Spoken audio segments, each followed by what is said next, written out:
Hello, welcome back to my channel. അപ്പോൾ ഇന്നത്തെ ഒരു വീഡിയോ എന്താണെന്ന് വെച്ച് കഴിഞ്ഞാൽ ഞങ്ങൾ പങ്കെടുത്ത ഒരു പ്രോഗ്രാമിൻ്റെ കുറച്ച് വിശേഷങ്ങളും കാര്യങ്ങളൊക്കെയാണ് കേട്ടോ. അപ്പോൾ ഞാൻ കഴിഞ്ഞ വീഡിയോയിൽ പറഞ്ഞിട്ടുണ്ടായിരുന്നു ഞങ്ങൾ കുറച്ച് പ്രോഗ്രാംസും കാര്യങ്ങളൊക്കെ ചെയ്യുന്നുണ്ട്. അപ്പോൾ അതിൻ്റെ വിശേഷങ്ങളും കാര്യങ്ങളുമായിട്ടൊരു വീഡിയോ ആയിട്ട് വരാമെന്ന് പറഞ്ഞിട്ടുണ്ടായിരുന്നു. അപ്പോൾ അതിൻ്റെ വീഡിയോ ആണ് കേട്ടോ. ഇപ്പോൾ ഞാൻ ഈ പറഞ്ഞുകൊണ്ടിരിക്കുന്നത് ഞാൻ ആ പോകുന്ന പ്രോഗ്രാമിൻ്റെ കാര്യമാണ്. പക്ഷേ ബാക്ക്ഗ്രൗണ്ടിൽ മ്യൂസിക് കേൾക്കുന്നത് ഞാൻ ഓർത്തില്ല. അപ്പോൾ അതുകൊണ്ട് എനിക്കത് ആ വോയിസ് അതിനകത്ത് ആഡ് ചെയ്യാൻ പറ്റിയില്ല കേട്ടോ. അതുകൊണ്ടാണ് ഞാൻ വോയിസ് ഓവർ കൊടുക്കണേ. അപ്പോൾ പ്രോഗ്രാമിനായിട്ട് നമ്മൾ വീട്ടിൽ നിന്ന് ഇറങ്ങുകയാണ്. അതിൻ്റെ കോസ്റ്റ്യൂമും കാര്യങ്ങളും എല്ലാവരുടെയും കോസ്റ്റ്യൂമൊക്കെയാണ് എൻ്റെ കയ്യിലിരിക്കുന്നത്. അപ്പോൾ ഞങ്ങൾ ഒരുമിച്ച് ഒരു 6 പേരാണ് പോകുന്ന പ്രോഗ്രാമിന്. നമ്മൾ 6 പേര് മാത്രമേ ആ പ്രോഗ്രാമിന് പോയിട്ടുണ്ടായിരുന്നുള്ളൂ. ബാക്കി നമ്മുടെ സ്റ്റുഡിയോയുടെ കെയർ ഓഫിലുള്ള പ്രോഗ്രാം അല്ല ഇത്. ഇതൊരു അഗ്രികൾച്ചർ ഡിപ്പാർട്ട്മെൻറ്റിൻ്റെ ഒരു കെയർ ഓഫിൽ വന്നൊരു പ്രോഗ്രാമാണ്. അപ്പോൾ അങ്ങനെ നമ്മൾ പോവുകയാണ്. അപ്പോൾ നിങ്ങൾ വിചാരിക്കും ഇത്രയും പേരും കൂടെ ഒരു വണ്ടിക്കകത്ത് പോകേണ്ട ആവശ്യം എന്താണെന്ന് വിചാരിക്കും. ഇത് നമ്മുടെ ഓരോ ഭ്രാന്തുകളാണ് കേട്ടോ. നമുക്ക് ഓരോ സന്തോഷങ്ങളാണ്. അതായത് 2 വണ്ടിയിൽ പോകാവുന്ന കേസേ ഉള്ളൂ. പക്ഷെ നമ്മളെല്ലാവരും കൂടെ ഒരു വണ്ടിയിലേ പോകുന്നുള്ളൂ എന്ന് തീരുമാനിച്ചിട്ട് എല്ലാം കൂടെ കുത്തി തിരികെ നമ്മൾ ഒരു വണ്ടിക്കകത്തായിട്ട് നമ്മളിങ്ങനെ എല്ലാവരും കൂടെ പോയതാണ് കേട്ടോ. അതൊക്കെ ഒരു രസമല്ലേ.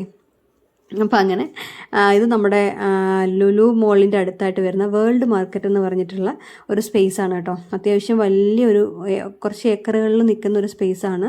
അപ്പോൾ അവിടെ അത്യാവശ്യം എല്ലാ ഫെസ്റ്റുകളും, അതായത് വലിയ വലിയ ഫെസ്റ്റുകളൊക്കെ നടത്തുന്ന ഒരു സ്പേസാണ് അവിടെ. അപ്പോൾ അവിടെയായിരുന്നു നമുക്ക് പ്രോഗ്രാം പറഞ്ഞിട്ടുണ്ടായിരുന്നത്. അപ്പോൾ നമ്മളവിടെ എത്തിയിട്ട് നമ്മൾ അതിൻ്റെ ഗ്രീൻ റൂമിലോട്ട് പോകാൻ കേട്ടോ. നമുക്ക് റെഡി ആവാനൊക്കെ ആയിട്ട് അവിടെ റൂംസും കാര്യങ്ങളൊക്കെ അലോട്ട് ചെയ്തിട്ടുണ്ടായിരുന്നു. AC റൂംസൊക്കെ ആയിരുന്നു. റൂംസൊക്കെ അലോട്ട് ചെയ്തിട്ടുണ്ടായിരുന്നു. അങ്ങനെ ഞങ്ങളവിടെ എത്തിയപ്പോൾ ഓൾറെഡി ഒരു ടീമിൻ്റെ മേക്കപ്പ് കാര്യങ്ങളൊക്കെ നടക്കുകയാണ്. അവിടെ വേറെയും പ്രോഗ്രാംസ് ആളുകൾ ചെയ്യുന്നുണ്ട്. അപ്പം നമ്മുടെ പ്രോഗ്രാമിൻ്റെ തൊട്ട് മുന്നേ ഉള്ള ദിവസം നമ്മുടെ സ്റ്റീഫൻ ദേവസിയുടെയൊക്കെ പ്രോഗ്രാമായിരുന്നു. അതിനടുത്ത ദിവസം നവ്യ നായരുടെ പ്രോഗ്രാം, അങ്ങനെ ഒരുപാട് പേരുടെ പ്രോഗ്രാംസ് അവിടെ നടത്തുന്നുണ്ട്.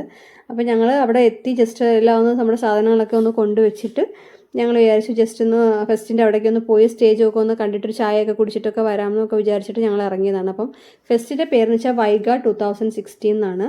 അപ്പോൾ ഈ നിൽക്കുന്ന വയലറ്റ് ചുരിദാറില്ല, അതായത് സ്പെക്സ് വെച്ചിരിക്കുന്ന പുള്ളിക്കാരത്തി അഗ്രികൾച്ചർ ഡിപ്പാർട്ട്മെൻറ്റിൻ്റെ ഹെഡ് ഓഫ് ദി ഡിപ്പാർട്ട്മെൻറ്റിലുള്ള ഒരു ജോലി വർക്ക് ചെയ്യുന്ന ഒരാളാണ്. അപ്പോൾ ആളുടെ കെയർ ഓഫിലാണ് നമുക്ക് ഈ പ്രോഗ്രാം വന്നിട്ടുണ്ടായിരുന്നത്. നൂബിയ എന്നാണ് പേര്. അപ്പോൾ പുള്ളിക്കാരത്തിയാണ് ഇതിൻ്റെ ഓൾ ഇൻ ഓൾ. അപ്പോൾ ആൾക്കാണ് ഇവിടെ നമുക്കിങ്ങനെ ഒരു പ്രോഗ്രാം ചെയ്യണം എന്ന് പറഞ്ഞിട്ട്, ഒരു കൾച്ചറൽ പ്രോഗ്രാമാണ് ആക്ച്വലി ഇവിടെ. അപ്പോൾ അതിൻ്റെ ഫെസ്റ്റിൻ്റെ ഭാഗമായിട്ട് നമുക്കൊരു പ്രോഗ്രാം ചെയ്യണം എന്ന് പറഞ്ഞിട്ട് അങ്ങനെ നമ്മുടെ സ്റ്റുഡിയോയിലുള്ള ക്ലാസിക്കൽ ബാച്ചിലെ പിള്ളേരാണ് കേട്ടോ. ഈ ബാക്കിയുള്ള എല്ലാം നമ്മുടെ ലേഡീസ് ബാച്ചിലെ പിള്ളേരല്ല, ക്ലാസിക്കൽ ബാച്ചിലെ പിള്ളേരാണ്. ഞാനും ദിവ്യചേച്ചി മാത്രമുള്ള ലേഡീസ് ബാച്ചിലുള്ളവർ. അപ്പോൾ ഞങ്ങളെയും കൂടെ ഉൾപ്പെടുത്തി ഞങ്ങളും കൂടെ പ്രോഗ്രാമിന് ചെയ്യണം, ഡാൻസ് ചെയ്യണം എന്ന് പറഞ്ഞിട്ട് നൂബിയുടെ ഒരു താല്പര്യത്തിൽ ഞങ്ങളങ്ങനെ പ്രോഗ്രാം ചെയ്യാനായിട്ട് പോയതാണ് കേട്ടോ. അവിടെ സ്റ്റേജ് കണ്ടില്ലേ, എന്ത് വലിയ സ്റ്റേജാണ്. സ്റ്റേജ് കണ്ടപ്പോൾ തന്നെ ഉള്ള കിളി കംപ്ലീറ്റ് പോയി. കാര്യം അത്രയും വലിയ സ്റ്റേജ്, അവിടെ വലിയ വലിയ പോസ്റ്റുകളിലൊക്കെ ഇരിക്കുന്ന വലിയ വലിയ ആളുകൾ, അങ്ങനെ ഒരുപാട് ആളുകളാണ് അവിടെ ഉണ്ടായിരുന്നത്. അവിടെ ഫംഗ്ഷനിൽ പങ്കെടുക്കുന്നവരാണെങ്കിലും ഒക്കെ ഒരുപാട് നമ്മളെ ബഹുമാനിക്കുന്ന ഒരുപാട് ആളുകളൊക്കെ സ്റ്റേജിലുണ്ടായിരുന്നു. അപ്പോൾ അങ്ങനെ പോയി നിന്ന് കുറച്ച് നേരമൊക്കെ അവിടെ നിന്ന് സ്റ്റേജൊക്കെ കണ്ടു. അവിടുത്തെ ഒരു അറ്റ്മോസ്ഫിയറൊക്കെ ഒന്ന് മനസ്സിലാക്കിയിട്ട് ഞങ്ങൾ നേരെ ഗ്രീൻ റൂമിലെത്തി. കുറച്ച് നേരം ജസ്റ്റ് ഒന്ന് പ്രാക്ടീസ് ചെയ്ത് നോക്കാമെന്ന് വിചാരിച്ചു. അപ്പോൾ കാര്യം നമുക്കിത് പെട്ടെന്ന് വന്നൊരു പ്രോഗ്രാമാണേ. അപ്പോൾ അത് കാരണം നമുക്ക് തട്ടിക്കൂട്ടി പെട്ടെന്ന് എല്ലാം ഒന്ന് സെറ്റാക്കാനുള്ളൊരു 2-3 ഡേയ്സേ ടൈം ഉണ്ടായിരുന്നുള്ളൂ. അപ്പോൾ അങ്ങനെ നമ്മൾ ഗ്രീൻ റൂമിലെത്തി മേക്കപ്പൊക്കെ ചെയ്യാണ്. അപ്പോൾ ഒരുപാട് പ്രിപ്പറേഷൻസിനുള്ള ടൈമൊന്നും ഞങ്ങൾക്ക് കിട്ടിയിട്ടുണ്ടായിരുന്നില്ല. അപ്പം ഞങ്ങൾ തന്നെ സ്വന്തമായിട്ട് മേക്കപ്പ് ചെയ്യുക, കോസ്റ്റ്യൂമൊക്കെ ഞങ്ങൾ 2-3 ദിവസം കൊണ്ട് തന്നെ പെട്ടെന്ന് ചടപടിയെന്ന് സെറ്റാക്കി. അങ്ങനെ ഓർണമെൻറ്റ്സ് എല്ലാ കാര്യങ്ങളും പെട്ടെന്ന് സെറ്റാക്കിയിട്ട് അങ്ങനെ ചെയ്തൊരു പ്രോഗ്രാമാണ് കേട്ടോ. പക്ഷേ ഭയങ്കര രസമുള്ളൊരു പ്രോഗ്രാമായിരുന്നു.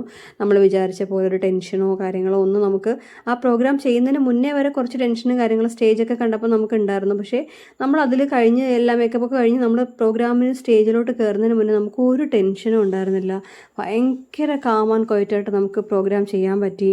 ഭയങ്കര രസമുള്ളൊരു സ്റ്റേജായിരുന്നു. എന്താ പറയുന്നത്, എല്ലാവരും ആഗ്രഹിക്കുന്ന ഒരു സ്റ്റേജ് എന്ന് പറയത്തില്ലേ, അങ്ങനെ ഒരു സ്റ്റേജായിരുന്നു. ഒരുപാട് ഓഡിയൻസ്, ഭയങ്കര സപ്പോർട്ടീവായിട്ടുള്ള ആളുകൾ, എല്ലാം കൊണ്ട് നമുക്ക് ഭയങ്കരമായിട്ടൊരു പോസിറ്റീവ് വൈബായിരുന്നു കേട്ടോ. ഇതാണ് സ്റ്റേജ്. ഇത് സത്യം പറഞ്ഞാൽ ഇതൊക്കെ കാണുമ്പോൾ തന്നെ നമ്മുടെ കംപ്ലീറ്റ് കിളിയും പോവും. അത്രയ്ക്ക് വലിയ സ്റ്റേജും കാര്യങ്ങളൊക്കെയാണ്. അതിനകത്ത് അവിടുത്തെ ലൈറ്റിങ് ആയിക്കോട്ടെ എല്ലാം കൊണ്ട് നമ്മൾ കാണുമ്പോൾ നമ്മളങ്ങനെ വലിയ സ്റ്റേജുകളിലൊന്നും പെർഫോം ചെയ്യാത്ത ആളുകളായതുകൊണ്ട് തന്നെ നമുക്കതൊക്കെ ഭയങ്കര ഒരു പുതിയ അനുഭവമാണ്. അപ്പോൾ അങ്ങനെ ഞങ്ങളുടെ പ്രോഗ്രാം വരാനായിട്ട് ഇങ്ങനെ വെയിറ്റ് ചെയ്യാണ്. അപ്പോൾ അവിടെ എത്തി കുറച്ച് സമയമൊക്കെ വെയിറ്റ് ചെയ്തു. അപ്പോൾ നമുക്ക് മുന്നേ കളിച്ചുകൊണ്ടിരുന്ന ഒരു ടീമാണ് കേട്ടോ ഇത്. നമുക്ക് മുന്നേ പ്രോഗ്രാം ചെയ്തുകൊണ്ടിരുന്ന നമ്മുടെ ഗ്രീൻ റൂമിൽ തന്നെ മേക്കപ്പ് ചെയ്തുകൊണ്ടിരുന്ന കുട്ടികളാണ്. അപ്പോൾ അവരുടെ പ്രോഗ്രാം കഴിഞ്ഞിട്ടാണ് നമുക്ക് പറഞ്ഞിട്ടുണ്ടായിരുന്നത്. അപ്പം അവരങ്ങനെ പ്രോഗ്രാമിന് കയറി. അപ്പോൾ അടുത്ത നമ്മൾ വെയിറ്റ് ചെയ്യാണ്, കയറാൻ വേണ്ടിയിട്ട് വെയിറ്റ് ചെയ്യാണ്. അപ്പോൾ ഞാൻ പറഞ്ഞില്ല, നമ്മൾ പെട്ടെന്ന് ഒരു 1 വീക്ക് നമുക്ക് കിട്ടിയിട്ടുണ്ടായിരുന്നില്ല. 1 വീക്കിനുള്ളിലാണ് നമ്മൾ ഡാൻസ് കൊറിയോ ഒക്കെ ചെയ്തു, പ്രോഗ്രാംസ് എല്ലാം പിന്നെ സെറ്റ് ചെയ്തു, തട്ടിക്കൂട്ടി കോസ്റ്റ്യൂം എല്ലാ കാര്യങ്ങളും ചെയ്തു, പ്രാക്ടീസ്. അപ്പോൾ നമുക്ക് ഓൾറെഡി വേറെ പ്രോഗ്രാംസ് ഓൾറെഡി നമ്മുടെ നമ്മൾ അതിൻ്റെ റിഹേഴ്സലും പ്രാക്ടീസും ഒക്കെ നടന്നുകൊണ്ടിരിക്കുകയാണ്. അപ്പോൾ അതിൻ്റെ കൂട്ടത്തിലാണ് പെട്ടെന്ന് ഈ ഒരു പ്രോഗ്രാം കയറി വന്നത്. ഇത് ശരിക്കും പറഞ്ഞാൽ ഇത് നമുക്ക് നിശാഗന്ധി, നമ്മുടെ കനകക്കുന്ന് നിശാഗന്ധിയിലായിരുന്നു ഈ പ്രോഗ്രാം ആദ്യം അവർ വെച്ചിരുന്നത്. പിന്നെ അവർ സ്പേസ് കുറച്ച് കൂടുതൽ എടുത്ത് ചെയ്യേണ്ടതുകൊണ്ട് അവരിത് ഈ ഒരു സ്പേസിലേക്ക് മാറ്റിയതാണ്, ഈ വേൾഡ് മാർക്കറ്റിൻ്റെ ഈ ഒരു സ്പേസിലേക്ക് മാറ്റിയതാണ്. ആക്ച്വലി ഇത് വലിയ സ്പേസാണ് കേട്ടോ, ഒരുപാട് വലിയ സ്റ്റേജും ഒരുപാട് വലിയ സ്പേസിലൊരു അഗ്രികൾച്ചർ ഫെസ്റ്റ് എന്നൊക്കെ പറഞ്ഞാൽ ഒരു 1 വീക്ക് 2 വീക്സ് നീണ്ടു നിൽക്കുന്ന എന്തോ ഒരു ഫെസ്റ്റൊക്കെ ആയിരുന്നു. ഭയങ്കര രസമുള്ളൊരു പരിപാടിയായിരുന്നു. ഒരുപാട് ആളുകളുള്ള, ഒരുപാട് എന്താ പറയുക, വലിയൊരു ഫെസ്റ്റായിരുന്നു. അപ്പോൾ നമുക്ക് അതിനകത്തൊരു പാർട്ടാവാൻ പറ്റുക എന്നൊക്കെ പറഞ്ഞു കഴിഞ്ഞാൽ അതൊക്കെ ഭയങ്കര വലിയ കാര്യമാണ്. എനിക്ക് ന്യൂബിയോട് എത്ര താങ്ക്സ് പറഞ്ഞാലും അതിന് മതിയാവില്ല. കാര്യം പുള്ളിക്കാരത്തി അതിനകത്ത് നമ്മളെ അതിനകത്ത് ഉൾപ്പെടുത്തിയ ഒരു കാര്യം ചെയ്യാനായിട്ട് ഒരു മനസ്സ് കാണിച്ചതുകൊണ്ടാണ് നമുക്കത് അതിനകത്ത് പാർട്ടിസിപ്പേറ്റ് ചെയ്യാൻ പറ്റിയത്. പിന്നെ ദിവ്യശേഷി എന്ന് പറഞ്ഞാൽ പുള്ളിക്കാരത്തി എല്ലാത്തിൻ്റെയും ഓൾ കോർഡിനേഷൻ എല്ലാ കാര്യങ്ങളും ചെയ്ത് കട്ടയ്ക്ക് കൂടെ നിൽക്കും. നമ്മളെല്ലാത്തിനും കൂടെ നിന്ന് കൊടുത്താൽ മതി. അപ്പം അങ്ങനെയൊക്കെ ഉള്ളതുകൊണ്ട് നമുക്ക് അങ്ങനെ ഒരു മോറൽ സപ്പോർട്ടും എല്ലാ രീതിയിലും ഉള്ളൊരു കോർഡിനേഷനും ഒക്കെ ഉള്ളതുകൊണ്ട് നമുക്ക് അങ്ങനത്തെ ടെൻഷനൊന്നുമില്ല. പിന്നെ ഞങ്ങളെല്ലാവരും ഒരേ വൈബിലുള്ള ആളുകളാണ്. നമുക്കാർക്കും അങ്ങനെ ഒരു പ്രശ്നമില്ല, അങ്ങോട്ടും ഇങ്ങോട്ടൊരു ബുദ്ധിമുട്ടോ കാര്യങ്ങളോ ഒന്നുമില്ല. ഒരു കാര്യം ചെയ്യാനാണെങ്കിലും ഓക്കെ റെഡി എന്ന് പറഞ്ഞ് എല്ലാവരും ഇറങ്ങും. ഞങ്ങൾക്ക് ആർക്കും അങ്ങനെ ഒരു പ്രശ്നങ്ങളൊന്നും ഇല്ലായിരുന്നു. അപ്പോൾ അതുകൊണ്ട് തന്നെ നമുക്ക് ഭയങ്കര സന്തോഷമായിട്ട് ചെയ്യാൻ പറ്റിയൊരു പ്രോഗ്രാമാണ്. അപ്പോൾ എനിക്കാണെങ്കിൽ അവിടുത്തെ ഫുള്ള് നടന്ന് കാണാനോ വീഡിയോ എടുക്കാനോ ഒന്നും അത്ര പറ്റിയിട്ടുണ്ടായിരുന്നില്ല. അപ്പോൾ ഞാൻ ചേട്ടൻ വിളിക്കാൻ വന്നിട്ടുണ്ടായിരുന്നു, പ്രോഗ്രാം കാണാനൊക്കെ ആയിട്ട് വന്നിട്ടുണ്ടായിരുന്നു. അപ്പോൾ ഞങ്ങൾ പ്രോഗ്രാം കഴിഞ്ഞിറങ്ങിയപ്പോൾ ഏകദേശം വീടെത്തിയപ്പോഴത്തേക്ക് തന്നെ 11 മണിയൊക്കെ കഴിഞ്ഞു രാത്രിയിൽ. ഇപ്പോൾ ഒരു 10 മണിയായി കാണും. അപ്പോൾ ഞങ്ങൾ പ്രോഗ്രാം കഴിഞ്ഞിട്ട് ഞങ്ങൾ സ്റ്റേജിൽ നിന്ന് ഇറങ്ങി കോസ്റ്റ്യൂം ചേഞ്ച് ചെയ്യാൻ വേണ്ടി പോയിരിക്കുന്ന ടൈമാണ് കേട്ടോ. അപ്പോൾ ചേട്ടനടുത്ത് ഞാൻ ഫോൺ കൊടുത്തിട്ട് പറഞ്ഞു ജസ്റ്റ് അവിടുത്തെ കാര്യങ്ങളൊക്കെ ഒന്ന് ക്ലിപ്പിങ്സ് ഒക്കെ ഒന്ന് എടുത്തേക്കാൻ പറഞ്ഞിട്ട് അങ്ങനെ ഏൽപ്പിച്ചപ്പം ചേട്ടൻ എടുത്തതാണ് ആ വിഷ്വൽസ് എല്ലാം കേട്ടോ. അപ്പോൾ അങ്ങനെ പ്രോഗ്രാമൊക്കെ കഴിഞ്ഞ് നമ്മൾ നേരെ ഒരു 11 മണിയായപ്പോഴത്തേക്ക് വീടെത്തി. നല്ല അടിപൊളി പരിപാടിയായിരുന്നു. അതൊരിക്കലും നമുക്ക് ലൈഫിൽ മറക്കാൻ പറ്റാത്തൊരു പരിപാടിയായിരുന്നു കേട്ടോ. അങ്ങനൊരു അനുഭവം കൂടി കിട്ടി. ഇത് അടുത്ത ദിവസമാണ് കേട്ടോ. അടുത്ത ദിവസം എൻ്റെ വീടിൻ്റെ തൊട്ട് താഴെയുള്ളൊരു അമ്പലമുണ്ട്, അവിടുത്തെ ഉത്സവം നടക്കുകയാണ്. 3 ദിവസത്തെ ഉത്സവമാണ്. അപ്പോൾ ഉത്സവത്തിൻ്റെ ഭാഗമായിട്ട് എൻ്റെ മോളുടെ ഒരു ഡാൻസ് ഉണ്ടായിരുന്നു അവിടെ. മോളും അവളുടെ ഫ്രണ്ട്സും കൂടെ ചേർന്നിട്ട് നടത്തുന്നൊരു ഡാൻസാണ്. അപ്പം അവർക്ക് ജസ്റ്റ് ഒരു മേക്കപ്പും കാര്യങ്ങളൊക്കെ ചെയ്ത് കൊടുത്ത് അവരെ ഒന്ന് റെഡിയാക്കി ഒരുക്കി. ഇതിൻ്റെ ഇടയിലൂടെ എൻ്റെ പ്രാക്ടീസിനും കാര്യങ്ങളൊക്കെ ഞാൻ പോകുന്നുണ്ട്. അത് കഴിഞ്ഞിട്ട് വന്നിട്ട് അവരുടെ കാര്യങ്ങളും ചെയ്ത് കൊടുക്കുന്നുണ്ട്. അവരെ റെഡിയാക്കി കൊടുക്കണം. അപ്പോൾ ഞാനൊരു മേക്കപ്പ് ആർട്ടിസ്റ്റ് കൂടെ ആയ സ്ഥിതിക്ക് ഞാൻ എൻ്റെ മോളുടെ ഒരു പരിപാടിക്ക് ഞാൻ തന്നെ ചെയ്തില്ലെങ്കിൽ അതൊരു വിഷമമല്ലേ. അപ്പോൾ അങ്ങനെ അവൾമാർ 3 പേരും കൂടെ ഒരേപോലത്തെ കോസ്റ്റ്യൂമൊക്കെ എടുക്കണം എന്ന് പറഞ്ഞു. അങ്ങനെ ഞങ്ങൾ കൊണ്ടുപോയി കോസ്റ്റ്യൂമൊക്കെ ഒരേപോലത്തെ എടുത്തു കൊടുത്തു. പിന്നെ ബാക്കി കാര്യങ്ങളെല്ലാം സെറ്റാക്കി കൊടുത്തു. മേക്കപ്പ് ചെയ്യണമെന്ന് പറഞ്ഞു, മേക്കപ്പ് ചെയ്ത് കൊടുത്തു, മുടി കെട്ടിക്കൊടുത്തു. അവർ പറഞ്ഞ കാര്യങ്ങളെല്ലാം സെറ്റാക്കി കൊടുത്ത് അവർ നല്ല അടിപൊളിയായിട്ട് സ്റ്റേജിൽ പെർഫോമും ചെയ്തു കേട്ടോ. പക്ഷെ ഇവിടെ എനിക്ക് പെർഫോം ചെയ്യാൻ പറ്റിയില്ല, എല്ലാം കൂടെ നടക്കത്തില്ല നമുക്ക്. അപ്പം അവരുടെ പെർഫോമൻസും എൻ്റെ പെർഫോമൻസും എല്ലാം കൂടെ നമുക്ക് ചെയ്യാൻ പറ്റത്തില്ല. അപ്പം ഇപ്രാവശ്യം പിള്ളേർ ചെയ്യട്ടെ എന്ന് വിചാരിച്ചു. അതുകൊണ്ട് കഴിഞ്ഞ പ്രാവശ്യം മോൾ SSLC ആയതുകൊണ്ട് അവൾക്ക് ആ സമയത്ത് പ്രോഗ്രാമൊന്നും ചെയ്യാൻ പറ്റിയിട്ടുണ്ടായിരുന്നില്ല അമ്പലത്തിലെ ഉത്സവത്തിൻ്റെ സമയത്ത്. അപ്പോൾ ഇപ്രാവശ്യം ഇങ്ങോട്ട് ചോദിച്ചു, അമ്മ ഇപ്രാവശ്യം ഞാൻ ഡാൻസ് ചെയ്യട്ടെ എന്ന് ചോദിച്ചു. അപ്പോൾ ഞാൻ പറഞ്ഞു ഓക്കെ ചെയ്തോ. ഒരു +1 ആണ്, ബോർഡ് എക്സാം ആണ് എങ്കിൽ പോലും ഒത്തിരി മുന്നേ, എക്സാമിന് കുറച്ച് ദിവസം മുന്നെയാണ് ഉത്സവം ഇപ്രാവശ്യം വന്നിട്ടുണ്ടായിരുന്നത്. അപ്പോൾ ടൈമുണ്ട്, ഞാൻ വിചാരിച്ചെങ്കിൽ പിന്നെ ചെയ്തോട്ടെ പാവം എന്ന് വിചാരിച്ചവൾ ആഗ്രഹം പറഞ്ഞല്ലേ. അങ്ങനെ എല്ലാ കാര്യങ്ങളും ചെയ്തു കൊടുത്തു. അങ്ങനെ നല്ല രീതിക്കൊരു പെർഫോമൻസ് അവർ ചെയ്തു കേട്ടോ. അങ്ങനെ അത് കഴിഞ്ഞു. ഇത് അടുത്ത ദിവസമാണ്, പൊങ്കാലയാണ്. അതേ അമ്പലത്തിൽ തന്നെ പൊങ്കാല നടക്കുകയാണ് കേട്ടോ. അപ്പോൾ എനിക്ക് പൊങ്കാലയ്ക്ക് പോകാൻ പറ്റിയിട്ടുണ്ടായിരുന്നില്ല, പറ്റുന്ന സമയമായിരുന്നില്ല. നമുക്ക് എല്ലാം കൂടെ ഒരുമിച്ച് ചിലപ്പോൾ നടക്കത്തില്ല. കാര്യം എനിക്ക് എൻ്റെ പ്രോഗ്രാംസ് അമ്പലങ്ങളിൽ വരുന്ന സമയത്ത് അവിടെ പോകേണ്ടതുകൊണ്ട് എനിക്ക് ഇതും അതും എല്ലാം കൂടെ നമുക്കൊരു നമ്മുടെ പറ്റായികയായിട്ടുള്ള കാര്യങ്ങളൊന്നും മാറ്റി വയ്ക്കാൻ എല്ലാം ഒന്നും നടക്കുന്ന കാര്യമല്ല. അപ്പോൾ അതുകൊണ്ട് എനിക്ക് ഇവിടുത്തെ പൊങ്കാലയ്ക്കോ ഉത്സവത്തിനൊന്നും കാര്യമായിട്ട് പങ്കെടുക്കാൻ പറ്റിയില്ല. കാര്യം എൻ്റെ ഓൾറെഡി വേറെ കമ്മിറ്റ്മെൻറ്റ്സ്, വേറെ പ്രോഗ്രാംസ് കാര്യങ്ങളൊക്കെ ഉള്ളതുകൊണ്ട് കുറച്ച് കാര്യങ്ങളൊക്കെ ഞാൻ പോയി നിന്ന് നോക്കി കണ്ട് എല്ലാവർക്കും ചെയ്തിട്ടുണ്ടായിരുന്നു. അപ്പോൾ അങ്ങനെ ഉത്സവം പൊങ്കാല ഒക്കെ കഴിഞ്ഞ് പായസമൊക്കെ കിട്ടി, എല്ലാവരും പൊങ്കാലയ്ക്ക് ഇട്ടു. ഇവിടെ വീടിൻ്റെ നടയിൽ തന്നെയാണ് എല്ലാ കാര്യങ്ങളും. അപ്പോൾ നമുക്ക് വീട്ടിൽ നിന്ന് തന്നെ എല്ലാം കാണാം, എല്ലാത്തിലും പങ്കെടുക്കാം ഒക്കെ ചെയ്യാം. പക്ഷേ ഇറങ്ങിപ്പോയി അതിൻ്റെ കൂടെ നിന്ന് ചെയ്യാനായിട്ട് പറ്റത്തില്ലെന്നേ ഉണ്ടായിരുന്നുള്ളൂ. അപ്പം അങ്ങനെ എനിക്ക് ഞാൻ അവിടെ ഉത്സവത്തിൻ്റെ പ്ലോട്ടുകളൊക്കെയാണ് കേട്ടോ. അതായത് ഘോഷയാത്രയൊക്കെ കഴിഞ്ഞിട്ട് പ്ലോട്ടുകൾ തിരിച്ച് അവിടെ അമ്പലത്തിൻ്റെ ഓഡിറ്റോറിയത്തിൽ തിരിച്ച് കയറുകയാണ്. അപ്പോൾ ആ സമയത്ത് ഇത് എൻ്റെ വീട്ടിൻ്റെ അവിടെ നിന്നുള്ള എൻട്രൻസ് ആണ്. അപ്പോൾ അവിടെ നിന്ന് അങ്ങോട്ട് നോക്കുമ്പോൾ കാണുന്നതാണ് കേട്ടോ ഇങ്ങനെ. അപ്പം അത് വന്ന് കയറുമ്പോൾ ഞാനിങ്ങനെ ഒരു വീഡിയോസൊക്കെ എടുത്ത് വെച്ചാണ്. കാര്യം എനിക്ക് അല്ലാണ്ട് കാണാൻ പറ്റിയിട്ടുണ്ടായിരുന്നില്ല.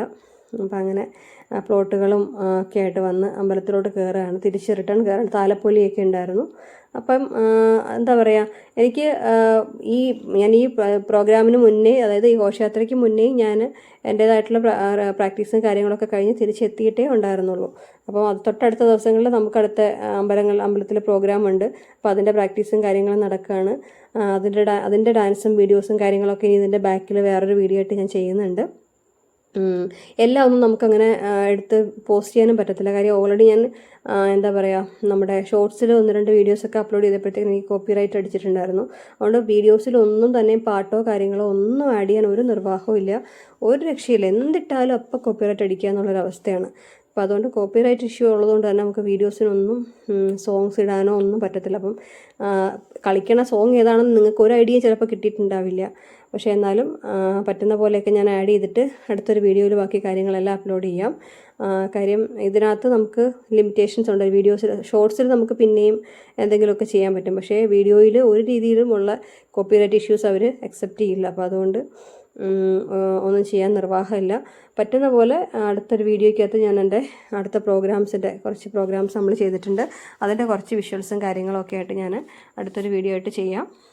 അപ്പോൾ ഈ വീഡിയോ എന്ന് വെച്ച് കഴിഞ്ഞാൽ ഉത്സവവും പൊങ്കാലയും പിന്നെ നമ്മൾ ചെയ്ത ഒരു നമ്മൾ പങ്കെടുത്തൊരു പ്രോഗ്രാമിൻ്റെ കുറച്ച് വിശേഷങ്ങളും കാര്യങ്ങളൊക്കെ ചേർത്തിട്ടുള്ളൊരു വീഡിയോ ആണിത്. അപ്പോൾ അടുത്ത ഡാൻസിൻ്റെ വീഡിയോ ആയിട്ട് ഞാൻ അടുത്തൊരു വീഡിയോ ചെയ്തിട്ട് വരാം. ഇത് നമ്മുടെ താലപ്പൊലിയാണ് കേട്ടോ. താലപ്പൊലിക്ക് പോയിട്ട് പിള്ളേരുടെ കൂടെയുള്ള പേരൻസും ഒക്കെ വരാണ്. ഇത് നമ്മൾ മറ്റേ പടുക്ക വയ്ക്കുക എന്ന് പറയും. നമ്മുടെ ഇവിടെ ട്രിവാൻഡ്രത്ത് അങ്ങനെ പറയാം, പടുക്ക വെച്ചിട്ട് ദേവിയെ വരവേൽക്കുക എന്ന് പറയും. വരുന്ന വഴിക്ക് ദേവിയുടെ അമ്പലമാണ് കേട്ടോ. നമ്മുടെ വീടിൻ്റെ തൊട്ടപ്പുറത്തുള്ള ദേവിയുടെ അമ്പലമാണ്. അമ്പലത്തിൽ ഉത്സവമായിരുന്നു.